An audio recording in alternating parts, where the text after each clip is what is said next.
ทุกคนก็คือสิจื้อกันได้เนาะเริ่มตั้งแต่ทางเข้าเหินเพิ่นไว้พี่น้องก็คือมาบ้างนะผ่านเข้ามาพี่เนาะมาซื้อเครื่องนั่นแหละก็เลยว่ากระสั้นเฮากะแวะไปหาลุงอาจนำกันเพื่ออยากให้ FC ได้เห็นนำกันเนาะเมื่อนี้จะไปถามความเป็นอยู่ของเพิ่นก็ย้ายมาอยู่พี่ได้ทางอ่าพี่แหละทางข้างลุ่มพี่เนาะเพิ่นบ่ได้อยู่เฮือนนำร้านบอนเก่าแล้วไว้พี่น้องมาบางกะสวัสดีพี่ๆทุกคนเด้อเนาะเมื่อนี้มาบางจะเข้าไปหาเพิ่นกับเพิ่นก็สิน่าจะอยู่กับพี่กับน้องเพิ่นแน่สิเข้าไปทักทายเบิ่งวิถีชีวิตไทเพิ่นแน่แล้วก็จึงไปหาลุงอาจเนาะเอาเล็กๆน้อยๆทุกคนหลังจากนั้นเฮาก็สิได้กลับเนาะก็เบิ่งจากสภาพฝนฟ้าอากาศแน่กับฝนตกลิ้นแต่สุดทางแหละเนาะแต่เฮาก็สิเข้าไปหาเพิ่นเนาะเพื่อมีเป็นการเสียเวลาไปพี่น้องปะเดี๋ยวเข้าไปหานำกันเข้าไปหาลุงอาจนำกันเด้อฝนก็เบิ่งก็ครึมๆอยู่มื้อนี้ก็ได้อันนี้คือทางเฮาเนาะโอ้ทางลุงอาจเพิ่นอยู่พุ่นนะอันนี้เพิ่นเฮ็ดเพิ่นเลยอยู่ทางพี่เบิ่งเดี๋ยวเฮามาสอบถามทางพี่ก่อนสำบายดี สวัสดี พากันเฮ็ดเพิ่นเลยเนาะทางนี้เนาะ ห่อข้าวต้ม ห่อข้าวต้มเพิ่นสิเฮ็ดบุญบ่นี่เรือนั่นเลย ห่อกิน โอ้ห่อไว้กินเนาะอันนี้คือพี่น้องลุงอาจเมื่อเลยบ่นี่ แม่แม่ โอ้เป็นเอ้ยบ่ แม่น โอ้เพิ่นเป็นเอ้ยอันนี้ก็คือ กร้านอันนี้กับบ้านพ้นข้ออันนี้กับบ้านเราอาหุย อ๋อมันเราเอาหุย กับพี่น้องเดียวกันนั่นแหละ เพิ่นมาเอาโพอยู่พี่บ่ โดย อ๋อ อันนี้ก็มาเอินผัว อัน ลู นั้ ก น สาวนี่ อันนั้นลูกสาวเพิ่นอืม อันนี้ก็ร้านสาวบ้านพ้นข้อแม่ก็ชื่อนั่นได้เนาะหึ แม่สวงแม่สวง ลูกอันนั้นเกิดช่วงอันนี้ เอ้ยสวงอันนั้นบ่พี่น้องไอเวทนะบ่แม่นบ่แม่เบิ่งอยู่คือ ป้าช่วงเพิ่นไปอันขายไก่อัน อื นี้ล่ะ มเอารุ่นน้อยอีกอ่ะเคยเห็นเพิ่นอยู่ เคยเห็น ได้ครอบครัวแล้วบ่ฉละ ยังไม่ทันได้สร้างครอบครัวก็เลยแวะเข้ามาพี่นะทุกคนปะลุงอาจเพิ่นอยู่พุ่นเนาะแม่ป้าเนาะเดี๋ยวระหว่างสิไปหาเพิ่นทางนั้นเด้อทุกคนเด้อไปโดยวันนี้เพิ่นเป็นเอ้ยเพิ่นครั้งแรกที่ได้เข้ามาเพื่อนพี่น้องแน่ลืมถามเลยชื่อนั่นเลยก็แม่ป้าน่ะ คืออินทุออนอาจารย์แม่อินทุออน จันแม่อินทูออนเนาะ โดย เป็นเอ้ยของลุงอาจ โดย แท้ๆเลยแมันบ่ หืม เป็นเอ้ย เอื้อลูกนาบาว โอ้ หักข้าวอาดหันเคยอยู่น้ำอันแม่มาเนี่ยได้10 กว่าปีแล้ว อืม อืม อืม แม่ก็ได้ชดได้ช่วย ได้บึงได้แยง อืม อืมก็คือแนวนี้แล้วคืออันลูกเห็นนั่นแหละอีจังของแม่ก็ ก็คือการอยู่การกินนี่มันอยู่นำแม่ป้านี่หมัด โดย โอ้เดี๋ยวเราไปหาลุงอาจเด้อบัดนี้เด้อโดยขอบใจห ขอบ ลา ใจ ย ละ ๆโดยไปทุกคนเดี๋ยวเรามาหาเพิ่นนำกัน แล้วเมื่อได้บ่ แม่นมันแต่แล้วเมื่อเฮาก็เป็นลูกร้านบ้านผลข้อกันนั่นแหละ กูเด้อ ร้านไม่เท่าตอง กู จักว่าร้านไม่เท่าตอง บักผีบ้ามึงก็ลูกเอื้อไอ้กู นั่นบ่สั้นก็ไม่ได้เป็นผู้อื่นผู้ไกลเนาะ อยู่ เออ ก็เชื่อซ้ายลายลองชดและอันนี่อันช นั่นแหละ ดเป็นแยงเด้อฮัม โดย ขอโทษขออภัย โดยมาเดี๋ยวเขามาหาลุงอาจนำกันพี่น้องสบายดีลุงอาจโดยป้าทุกไม่ได้เห็นกันแต่ดนเนาะลุงอาจเนาะ โดยหายไปเลยเนาะ หายไปเลยเงียบไปเลยหากันแล้วให้แล้วหนาลุงอาจเอ้ยหากันลูกได้ไปเป็ดอันนี้ก็ได้ก็สร้างกับสิอยู่วนกับให้กับนาคือกันแล้วเฮาก็ได้ ถ้าเขาออกบ่ แม่นแล้วก็เลย ระวังสบายดีดี สบายดีคือเก่าลุงอาจเอ้ย แล้วให้แล้วหน้าเลยเนาะ แม่นแล้วให้แล้วหนาเลย ผมขอบใจที่มาเยี่ยมมายามเด้ โด อย เขาเยอะมาถามเรื่องสุขภาพนี่แหละลุงอาจเอ้ย โดย เป็นในเรื่องสุขภาพเดี๋ยวนี้ สุขภาพก็ตั้งแต่รักษามาก็บ่ได้ว่าตนดีตัวนี้ดีเนาะก็ดีหมดทุกอย่าง โอ้ ล่าสุดนี่ก็แม่คำแสนเพิ่นผู้ใหญ่ทาง เบาอนง โอ้ แม่ฮักของเบาอนงเพิ่นซื้อยาซื้อหยังมาให้กิน โดยโดย นอกกายงกายาให้อาการก็ดีขึ้นอยู่ อืมแล้วก็แบบคอยทุเลาขึ้นเนาะ โดย กินกินยาเฮาก็ได้เห็นแต่นำเบ้านงนั่นแหละเพิ่นพาลุงอาจไปบีบไปนวด โดย ไปบีบไปนวดได้รู้สึกว่านั่นเลยแน่ มันก็สบายเส้นสบายเอ็นนั่น โอ้ แต่ว่าอาการสั่นมันก็บ่ดีขึ้น แต่ว่า เพ แบ ราะ บ มันคนละอย่างกัน เส้นเอ็นต่างหากเนาะ โดยสินสบายแท้รวมมันก็นอนหลับสบายเบาสบาย แต่ว่าอาการสั่นมันก็ต้องใส่ยาเนาะ เอาบัดที่ลุงอาจนอนลุงอาจนอนอยู่เสีย นอนอยู่เฮือนหลังนี้ได้ โอ้คือนอนอยู่เฮือนหลังนี้ โดย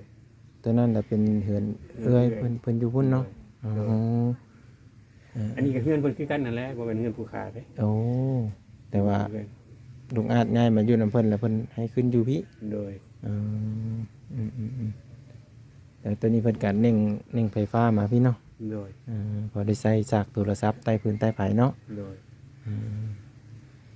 อันนี้คือชีวิตการเป็นอยู่ของลุงอาจก็ย้ายมาอยู่พี่ฮอดจักเดือนเลย 3 เดือน4สิเอา4 เดือนเลยบ่ โอ้สิเข้า4 เดือนเลยนะพี่น้องเอ้ย 3 เดือนปลาย อืมก็เลยมื้อนี้เฮาแวะมาซื้อเครื่องแน่มาซื้อเครื่องก็เลยว่าว่าแวะไปหาลุงอาจก่อนตัวหาเบาหนงว่าอยู่บ่เลยเด้เหินลุงอาจนะ เวลานั้นแหละลงไปแคมๆมงเห็นนั่นแหละว่าสิเห็นอยู่ดอกเพิ่นว่า โดย ก็เลยว่าเอ้าแวะไปหาลุงอาจนำกันทุกคนเลยนี่แหละเฮาก็เลยมาถามชีวิตการเป็นอยู่ของลุงอาจก็ถือว่าแบบ ที่กันเป็นอยู่ก็อยู่ไปวันๆแหละได้แม่คำแสนเพิ่นได้ดูแล ได้ว่าทำมาให้ใส่ใส่เลย ก็ได้ซื้อเนื้ออยู่แนวกินเนาะ ซื้อเขาซื้อหน้า เพราะว่าเฮาก็ ทำมาหากิน ทำมาหากินก็ยากเนาะบ่ได้เลยบ่แม่นว่ายากเลยตั้งว่าเฮ็ดบ่ได้เลยเนาะ โดย เนี่ยเอาไปขุดไม้ไงค้อนนี่ก็บ่ได้แล้ว โดย บ่คือแต่เก่าเด้พ่อแม่พี่น้องก็เลยมาถามเบิ่งแบบเจ้าไปซื้อยาในเด้ซะเป็นเดือนบ่เป็นเดือนไปต่อบ่ บ่อนุ่งเพิ่นจัดการให้ โอ้ อนุ่งเพิ่นดูแล แต่ว่ากินมานี่ก็ฮอดละเดือน 14 15มื้อแล้วก็ได้2อาทิตย์ ประมาณ2อาทิตย์ทุกคน โดย FC ก็สิได้เห็นเนาะสิได้เห็นคลิปนี้ก็คือมาหาลุงอาจนะทุกคนเนาะใครที่เข้ามาแล้วก็อย่าลืมแสดงความคิดเห็นแล้วก็ให้กำลังใจพ่อลุงเพิ่นนำเด้อทุกคนเด้อเพื่อว่าข้างหน้าว่าบ้างก็สิได้มีของฝากของต้อนมาให้เพิ่นนั่นแหละเนาะถ้าว่ามี FC ได้เห็นชีวิตการเป็นอยู่ของเพิ่นแล้ว ก็คือเพิ่นมาอยู่นี่ก็สิอยู่ในป่านี่แหละเนาะการอยู่การกินเพิ่นเลย โดย เฮ็ดอาหารเฮ็ดอิหยังก็คือให้ป้าเพิ่นหมดแม่นบ่ ก็มาเฮ็ดแหน่คือเฮ็ดแหน่ แนวเลยเฮาเฮ็ดได้เฮาก็ซอยเนาะ โดย ถือว่าแบบความสะดวกสบายก็คือมีห้องน้ำเนาะมีห้องน้ำมีหยังแบบว่าให้เฮาไปปลดทุกข์ปลดยากก็ได้นะทุกคนสะดวกสบายหลายอยู่เพราะว่าก็ติดกันอยู่ห้องน้ำก็ได้ โดย แล้วดูฝนนี่ก็ไปมาก็สิยากแน่จักหน่อยเนาะ โดยเปียกเปื้อนไปหน่อยนึง เพื่อนแน่ทุกคนเลยบางก็เห็นเพิ่นไปนวดไปบีบก็คิดว่ามันสิเกี่ยวกันบ่เฮาก็เลยเข้ามาถามน้ำหานะทุกคน ไปวีไปนวดเพิ่นก็ไปดี3 มื้อ 3 มื้อแสดงว่าไปลองบีบซื้อ โดย ๆบ่ทันได้ตั้งโครงตั้งขายเนาะ โดยเพราะว่ามันอาการคนละอย่างกันเนี่ย อ๋อ อันนี้มันเกี่ยวกับสมองเกี่ยวกับประสาท เกี่ยวกับประสาทโดยเฉพาะเลยตัว โดย นี้เนาะ สั่นนี่ทราบบ่ได้เพิ่น อันพวกเส้นพวกเอ็นนี่คือ แต่ผู้ที่เรียนต่างหาก เดี๋ยวเฮา เพิ่นนวดมากก็สบายแท้สบายสินสบายเย็นน่ะสบายแท้เบาแต่ตอนนี้ก็อาการนี่ตามผู้ขาเพิ่นก็ดีขึ้นหลายแล้ว ดีขึ้นหลายแล้วพี่น้องแต่ย้อนแบบเขาได้กินยาเนาะ โดยกินยาเลยก็เฮาได้บำบัดเฮาได้หยังมันมา ยาสมุนไพรเอื้อยเพิ่นจะมาอยู่เลยก็ได้เป็นอันใดนะมั่วตัวกันกินบริยุทธ์บริยัง เพราะว่าเขาจะดีเนาะ โดย ไม่ดีก็พอบรรเทาก็สังไข้เลยเป็นเกิด แบบมันใส่แบบมันไข้มันดีขึ้นมาคือสิ่งจังมันดีอย่างมีดีนำเบิดทุกอย่าง แล้วมีคนผู้อื่นเป็นเขาก็บอกให้กินแบบกันเลย แล้ว เนาะ ก็ได้ยาแม่เพิ่นมา อืม กินใส่ อืม ให้ตรงอาการป้อมมันก็ดีขึ้นมาเลย เอายาตัวนี้นี่คือแบบตรงกับพยาธิเขาเลย โดย เอานี่แหละทุกคนเลยตะกี้ก็มีคิดมีฟันแล้วว่าเพิ่นสิได้พ่อยาดีไปสิเนาะประกันไปถ่ายคลิปก็เบานงครับมีแต่ถามอาการเพิ่นนั่นแหละทุกคนเพราะว่าเดี๋ยวนี้ลุงอาจว่าอยู่ว่าตะกี้ก็กินยาเอ้ยเพิ่นฝากมาให้เนาะ โดย ก็เลยขาดไประยะหนึ่งทุกคนก็ดีมกดีใจนะแม่คำแสนเนาะแม่ฮักเบาหนงนั่นแหละพี่น้องเอ้ยที่เพิ่นเห็นในความลำบากในความเจ็บเป็นพยาธิของลุงอาจนี่แหละก็ได้มาสอดซอยเพิ่นให้เพิ่นแบบทุเลาในพยาธิเพิ่นนะทุกคนก็ขอให้แม่คำแสนบ่มีพยาธิพะเหยาเด้อเนาะขอให้แบบปราศจากโรคภัยไข้เจ็บให้เพิ่นมันยืนบ่ให้พี่น้องเอ้ยเอามาเห็นเพิ่นแบบเว้านำเฮาได้เห็นเพิ่นแบบแข็งแรงเฮาก็ดีใจเว้ยพี่น้องที่ว่าเฮาเป็นYouTube นะทุกคนเอาไปถ่าย YouTube นะเนาะบางคนว่าอ้าวดูบ่เห็นซื้อเครื่องซื้อของมาให้สินะก็สิประมาณนี้เลยทุกคนมื้อหน้ามื้อไหนเฮาได้เข้ามาหาเพิ่นเฮาก็จังซื้อเครื่องซื้อของมาให้เนาะไผที่อยากซื้อเป็นมักเพชรแป้งโนอหยังต่างๆก็สามารถที่จะผ่านได้พ่อแม่พี่น้องเนาะใน Facebook ในนี่แหละสามารถติดต่อสอบถามได้ทุกคนเลยเพิ่นก็อยู่กับคือว่าบ่ได้ไกลกันเนาะกับเฮานะครับประมาณ7-8 ลักนี่แหละก็สิฮอดตัวเมืองเนาะก็เส้นทางก็เป็นเส้นทางแดงพ่อแม่พี่น้องแต่ว่าลุงอ่านนี่ใกล้ๆกับตลาดนะประมาณบ่ฮอดลักซ้ำเนาะ โดยมันครึ่ง มันครึ่งลักทุกคนเลย ด้วย300 เมตร อันที่ลุงอาจเว้าสู่เฮาฟังตั้งแต่ทำอิฐว่าอันลุงอาจมาอยู่ที่นั่นแม่นเฮือนหลังนี้บ่ แม่นแล้ว โอ้หลังนี้นี่แม่นว่าเป็นเอื้อย ลูกป้า ลูก เอื้อยพ่อลูกเอื้อยพ่อ ลูกเอื้อยพ่อของพี่น้องลุงอาจอยู่นำเพิ่นก็หลายปีเนาะหลายปีบ่ รวมแล้วก็10 ปลายปี 10 ปลายปี เขามโนโคยเพิ่นนี่ เพราะลุงอาจขึ้นกับสมโนโคเลยบ่ โดย โอ้ที่ว่าไปอยู่ทางเซโนนี่แม่นว่าบ่ได้มีสมโนโคตอน บ่มี ลุงอาจเป็นอยู่พี่พ่อแม่พี่น้องเดี๋ยวนี้ฮะก็คือว่าการอยู่การกินเพื่อเลิกกะ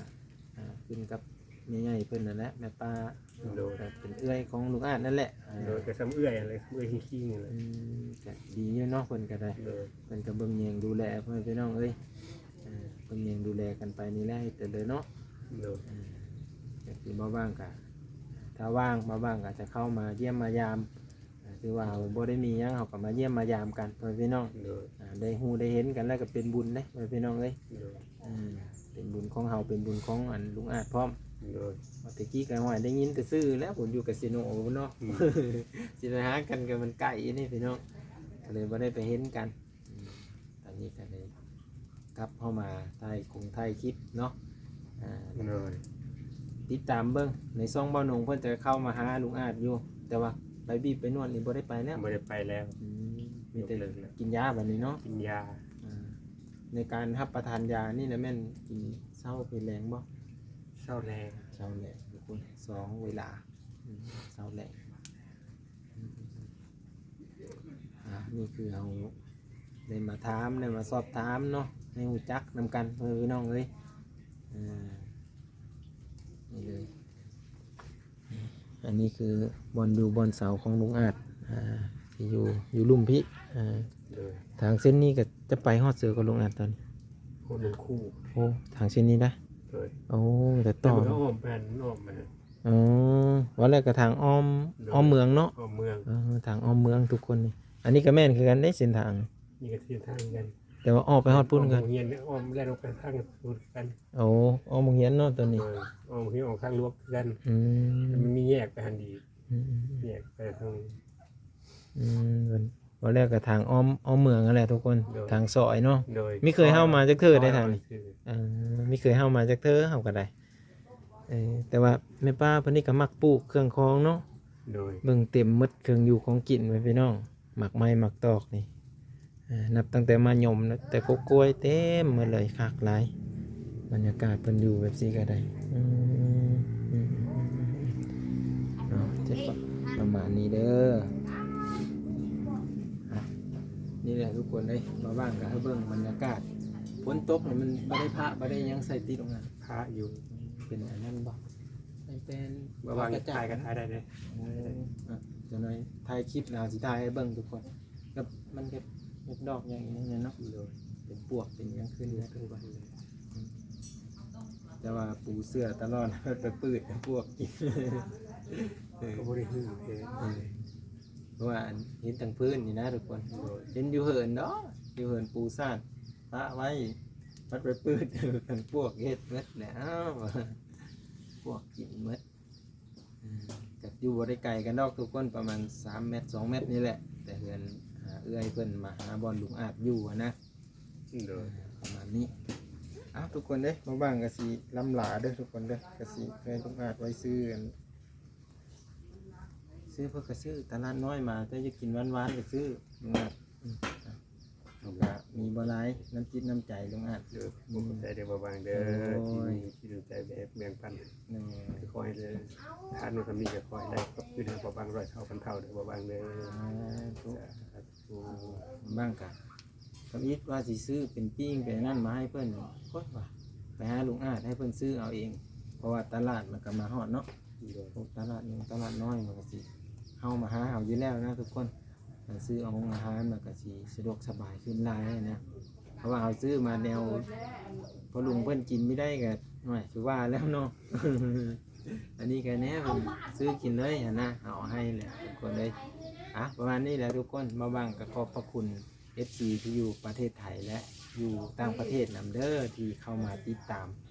เบิ่งคลิปเอาบ้างเนาะ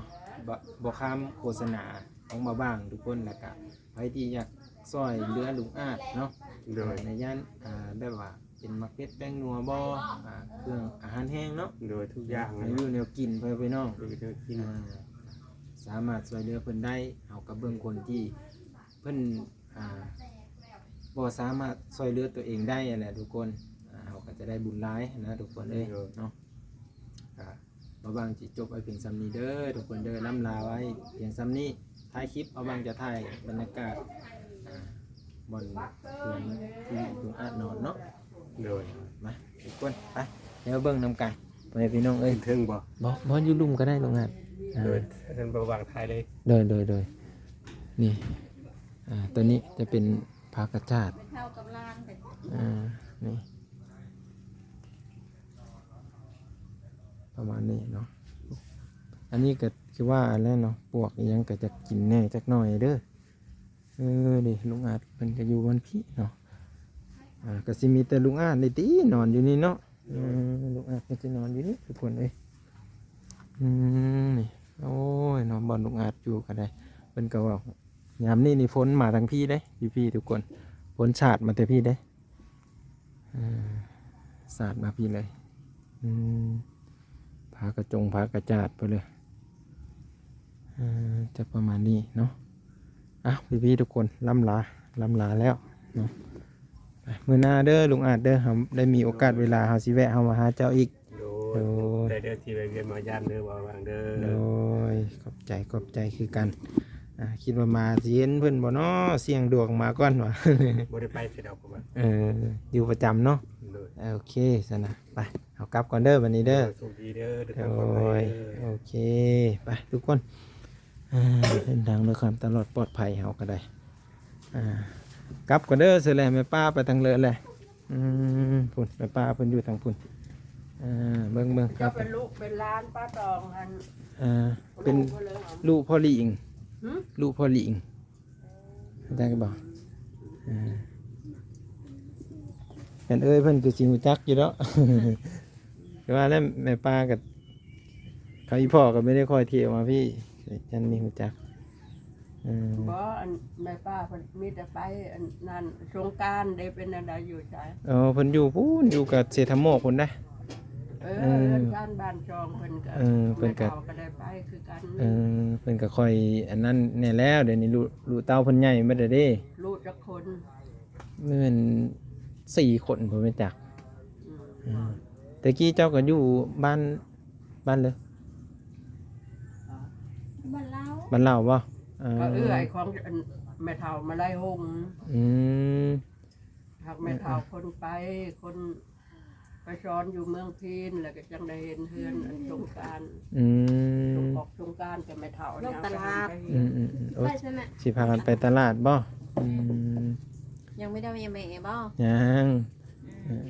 อันนี้คือติดกับโรงเรียนเลยเนาะ โดย โอ้อันนี้ก็เดินโรงเรียนอันนี้ก็เฮินแม่ป้าเพิ่นเอากลับก่อนเด้อบัดนี้เด้ออยู่ดีมีแฮงมื้อหน้าจังสิเฮามาหามื้อ โดย เลยไปทุกคนกลับก่อน ขบใจ โดยคือว่าการอยู่การกินของเพิ่นนี่ก็สิขึ้นกับขึ้นกับแม่ป้า พ่อมาพี่นะ นี่เพิ่นก็มักปูอยู่เครื่องปูอันเป็นผักเป็นอันนี้ไปเอากลับก่อน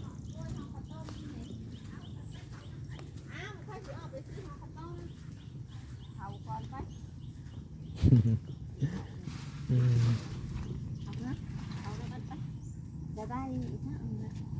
ชิ้นเชื้ออันแต่ลงดำหน้าเฮ้ย เอาบ่ค่อยไปตลาด เฮ้ย มาเฮ็ดที่ลำที่ข้าวรอด ได้ครับไปรถได้เพิ่นเลยแน่นี่ ลาย ดอก เพ ไม้ อมา ได้ แต่ มา ดำ หอย น้าลอย โอ้โหเพิ่นมาแต่ดำนาโอ้ไม่ได้อยู่เนาะนี่ อีซักซื้ออีซังได้นะคะ ซื้อไปเฮ้อแม่ อยู่ซัก อยู่บ้านพุ่นแหล้วเพิ่นพาซื้อเครื่อง ลายไปแล้วก็ตกนะ ตกใบละแสนเหินแต่เจ้าก็คือกันนี่บ่ พุ่นอยู่ลุ่ม โอ้อยู่ลุ่มพุ่นเหินเอ้ยเพิ่นนั่นก็อยู่ลุ่มบ่พากันมาเล่นกับลูกสาวมาคู่มือ